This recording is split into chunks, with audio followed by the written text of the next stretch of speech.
Sending preliminary documents to your customer, such as ballpark estimates, pre-contracts, or pre-contract selections, is simple.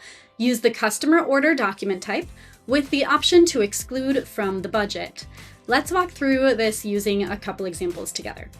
So first, let's say that we have a new job and we'd like to send a ballpark quote to the customer before we send them the final contract with the actual estimate. This will help us know if the customer is comfortable with our rough estimate for the job. So I've added a rough estimate for some cost items in my budget.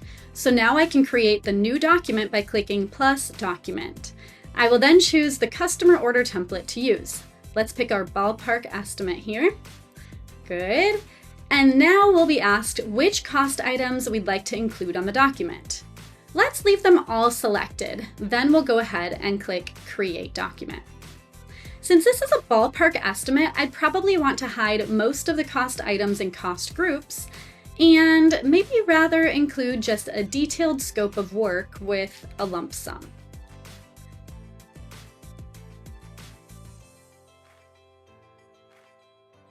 Perfect. Now we can locate the setting Exclude from Budget on the right-hand side. If I leave this setting off, once this document is approved, all the cost items that are on this document will be approved in my budget, as this becomes your approved budget for the job. However, if I toggle this on, no items in the budget will be approved when your customer approves this document, leaving those items available to be approved on a final contract in the future. Since this is a preliminary document, this is really what we want. All right, now let's save our changes, and then we'll send this off to the customer. All right, now the customer will open the document from their email, they'll review it, and hopefully if all goes well, they'll give you a signature. Great. Now that this is approved, let's head to our budget, and we'll notice in our budget that nothing has really changed, and the cost items are available to add to future customer order, such as a final proposal to secure the approved budgeted cost for those items. Now let's check out an example for pre-contract selections. If you would like your customer to make selections prior to signing the final contract for the job, you'll want to create your selections in the Selections tab. Let's create a new selection for our customer by clicking plus Selection Document. Then we'll add a selection name. Now let's add a selection group from our catalog for our customer choices. And when we're ready, we'll click Create. Now, when I review the selection document, I will see the same toggle to exclude it from the budget.